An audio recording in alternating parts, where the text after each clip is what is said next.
27 koppja rċivew trattament tal-IVF minn meta ġiet introdotta l-liġi l-ġdida aktar kmieni din is-sena.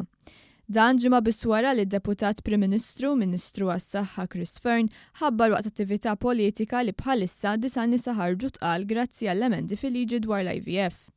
L-emendi fil-liġi għaddew mill-Parlament f'Ġunju li għadda b'34 vot favur u 27 vot kontra. Il-liġi l-ġdida hija aktar moderna, ibbażata fuq ix-xjenza li tagħti l-opportunità lil miet ta' familji biex jiġu ffurmati. Fost oħrajn il-liġi tippermetti li jkunu fertilizzati sa 5 bajdiet biex bekk ikun hemm ċans li aktar nisa joħorġu tqal. Dawn l-emendi fil-liġi neħħew kull diskriminazzjoni fuq bażi ta' orjentazzjoni sessuali kif kienet tagħmel il-liġi l-antika. Il-kap tal-Oppożizzjoni Adrian Delija vvota kontra din il-liġi u qal li jneħħiha jekk ikun fil-Gvern.